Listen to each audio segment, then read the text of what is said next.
Okay, so we got through a little bit of 2.1a on Friday, and sorry I had to miss Monday and today, but here is some more of 2.1a, and this is example 3. So we're going to need a graph for example 3 and 2.1a, and I want to start off with an open circle here at 0, -1, and then another open circle at 2, 1, and a filled in circle at 2, 2. And then let's do a curve that goes down to here and up to here, and then another curve that goes like this. Okay, so all of this is two pieces of the same graph, and we're going to call this the graph g of x. So it's all one function. It would be a piecewise function if we had a formula for it. Okay, so for part A, we're going to calculate the limit as x goes to 0 of g of x. Okay, so this, just to remind you, remember these open dots mean that those are not points on the function. And this filled in dot is a point on the function. And also, there are points that are on the function here and here and here and here and here and here and here and here and here and here and here. These are all dots. It's just we don't want to draw individual dots because there's so many of them. We just connect them in there. So that dot is a part of the function. All of these dots are a part of the function. All of these dots and all of these dots are a part of the function. These are open on purpose because they're not a part of the function. Okay, so when we are taking a limit, x arrow 0 means pick some numbers that get closer and closer to 0. So 0.1 is pretty close to 0, and 0.01 is even closer. And then remember, you have to do both sides of 0. So -0.1 is smaller than 0 and close, and -0.01 is even closer. Okay, now since we don't have a formula to plug this 0.1 in, we have to figure out what the output would be, what the y value would be from the graph. And it's not going to be an exact, we're just going to have to guess at what this y value would be. But we know that when x is 0.1, there's a point down here, and I'm just going to guess that that's down about 0.9. So I'm going to say that the output, the y value at 0.1, Sutton, Richardson, please go to the bus front. Your bus is ready. Thank you. so we're just guessing on the, there's a dot there for sure. We're just guessing that it's down 0.9. So that's why I'm saying the y value at 0.1 is -0.9. Okay, now 0.01 is really close to 0, about right here. And there's another dot down here because this is connected, right, all the way to that open dot. There's a dot there that's down farther, and I'm going to guess that that's -0.99. So these are getting close to -1. Let's see what happens with these. So -0.1, the x value -0.1 is here, and then I'm going to guess that that's about down 0.9, so -0.9 for the y value, and -0.1, maybe -0.98. Again, these are not exact because we don't have a function, but we can tell that whatever they are, they're getting close to -1. So since both of these sides are getting close to -1, the answer to this limit is -1. So then I could ask a similar question, the limit as x goes to 0 from the right side of g of x. And of course, the work for that would, this means just pick numbers that are bigger than 0. So this table, this part of the table, would be the work for that.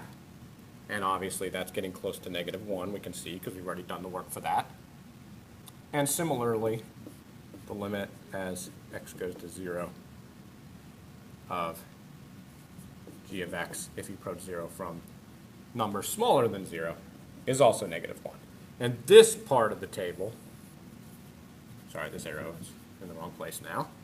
So that part of the table The top part goes with this letter B, and the bottom part of this table, the work for that, would be the work for letter C. Okay, and then we've been saying that you can also ask g of 0. That would be, what is the number at 0? When you take a limit, you pick numbers close to 0. You don't actually pick 0, but this means actually plug 0 into the function. G of 0 means that.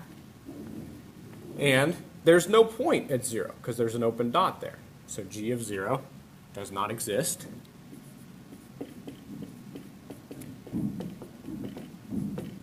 So just like in example 1, we have a limit that exists. It's -1.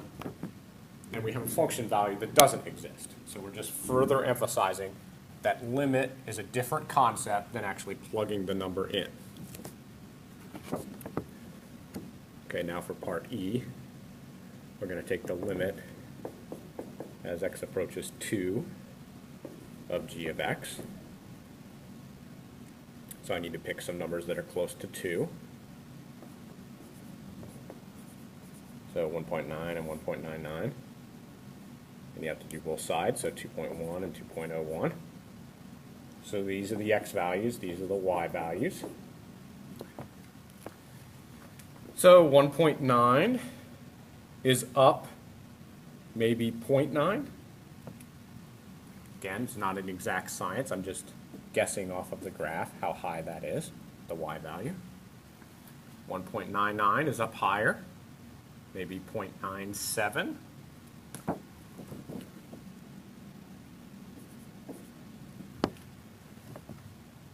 2.1 is up here, maybe 2.2. Again, I'm just guessing. And 2.01 is lower than 2.2, maybe 2.1.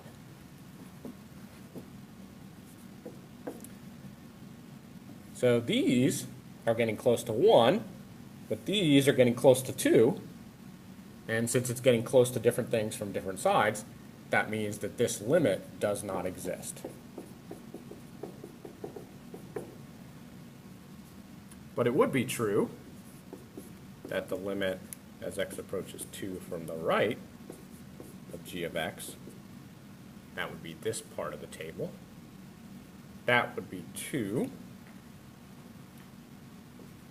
And the limit as x approaches 2 from the left, sorry, that's a g, part g of this function, of this example. The limit as x approaches 2 from the left of g of x is 1. And since these two limits were not equal to each other, the limit does not exist. And then one more question, this is part H. G of 2. Well, there is a dot at 2. It's up here. So in this case, g of 2 is 2.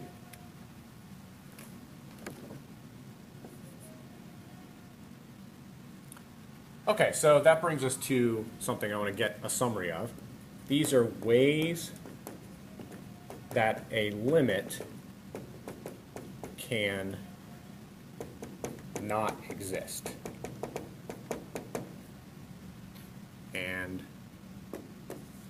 today we see that this limit doesn't exist because the limit from the right side is different from the limit from than the limit from the left side. So one way that a limit cannot exist is if the limit as x approaches a, in that case it was 2, but it could be any number, the limit as x approaches a from the right of f of x is not equal to, is not the same as the limit as x approaches a from the left. So that's one way that a limit cannot exist. And then on Friday, we saw the second way that a limit cannot exist, and that is if the outputs are getting bigger and bigger. So that happened in example 2 on Friday. And you might remember the table was going 6, 66, and 666. And so it was going to infinity. And that does not exist. So there are two ways that a limit cannot exist. If the numbers are getting bigger and bigger, going to infinity or negative infinity. And if the limits from different sides are different things. There actually is a third way that a limit can fail to exist. And we're going to get to that later. But put down number 3 and leave that as a blank in your notes.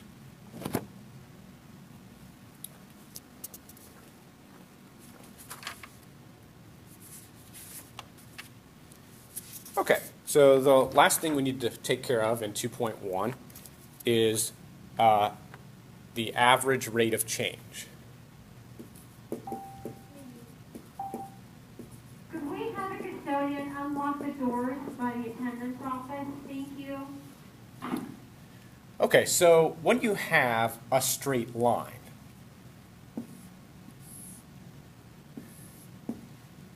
the slope on that line is always the same.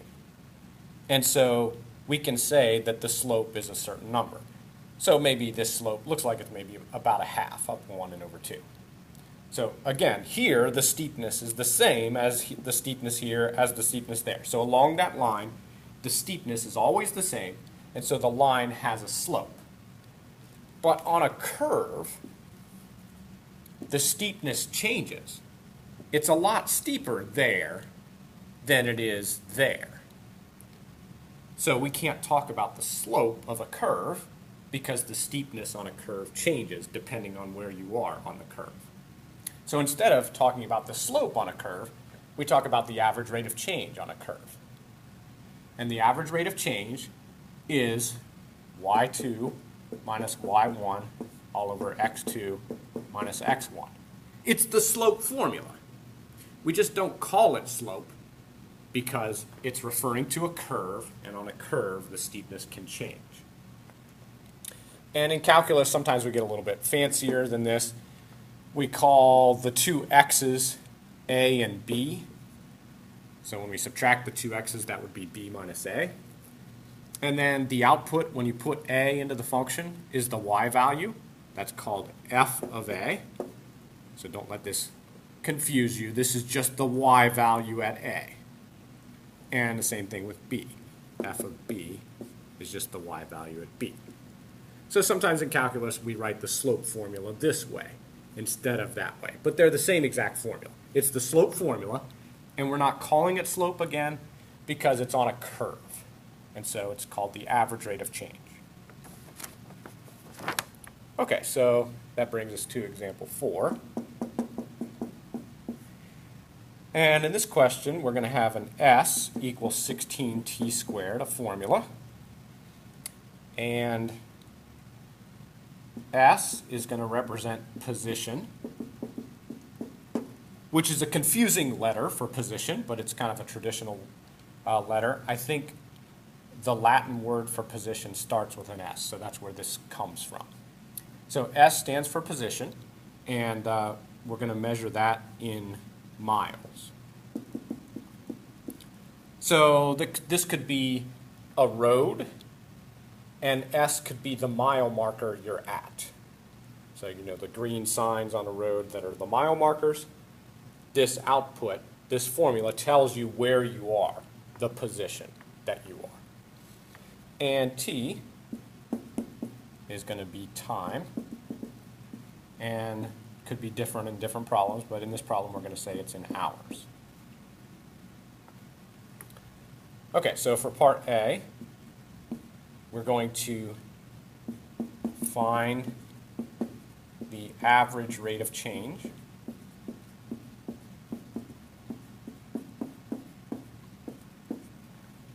on the interval 1, 3. So the question here is find the average rate of change on the interval 1, 3. Okay, so if we're going to find the average rate of change, we need to use this formula, f of b minus f of a all over b minus a. And this is an interval, which means that these are both times. So if this function inputs time and outputs position. Hey Dave, I'm taping a lesson for tomorrow, so if you could give me a couple minutes. So you input 1 and also 3, because this is an interval, so these are both times. This isn't a point. This is not a t and an s. It's both t's. Okay, so when you put 1 into the function to find the s, you would take 1 squared, and that's 1, and then 16 times 1 is 16. And then also put 3 in. 3 squared is 9. 9 times 16, let's see, that's 90, 54. So 144.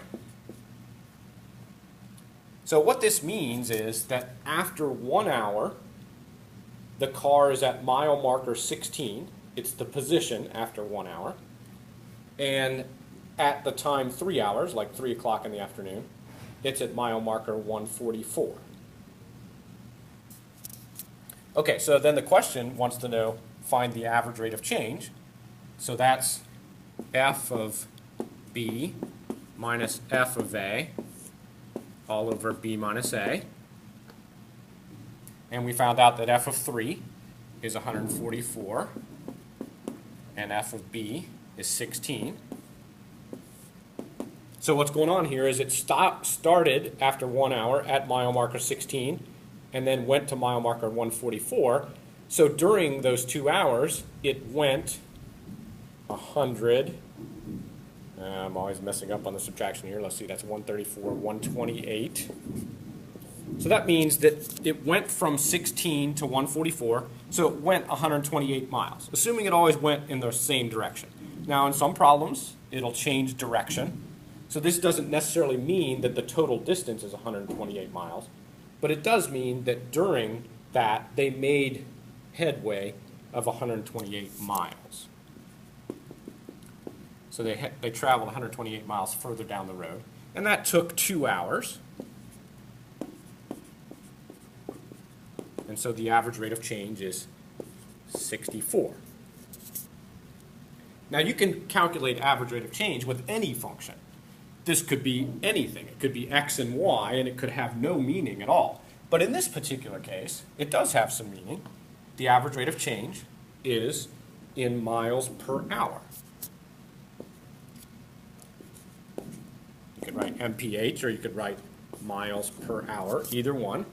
So what that means is during the time interval 1-3, from 1 o'clock to 3 o'clock in the afternoon, the average rate of change was 64 miles per hour. And again, maybe it didn't go 64 miles each hour.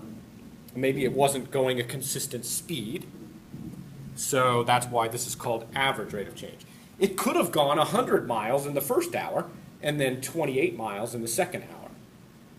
So that's why 64 miles per hour is the average rate of change.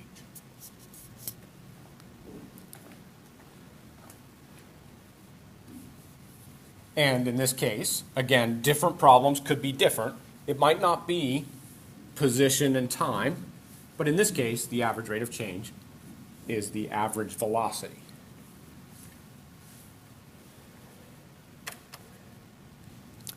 So just to summarize that, the average rate of change of the position, another name for that is the average velocity.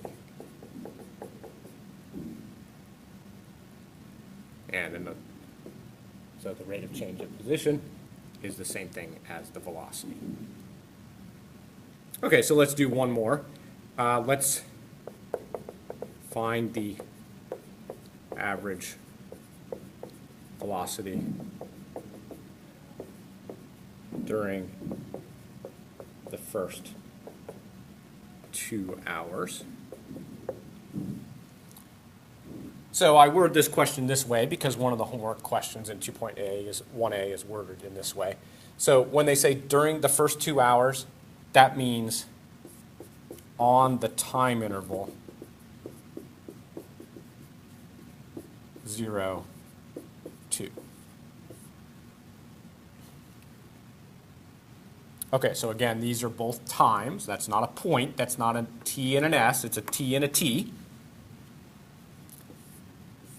So before we can calculate the average rate of change, we need I got these backwards, excuse me.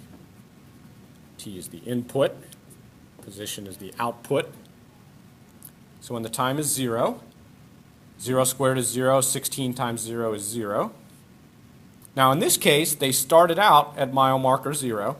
That's not necessarily the case every time you get on the highway, right? Sometimes you get on 71 up here at mile marker 48, which is the exit for Lebanon.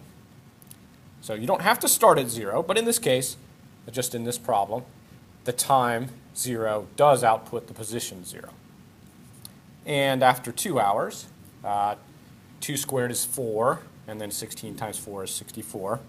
So I'm pointing over there because I'm using this formula, right? S equals 16t squared.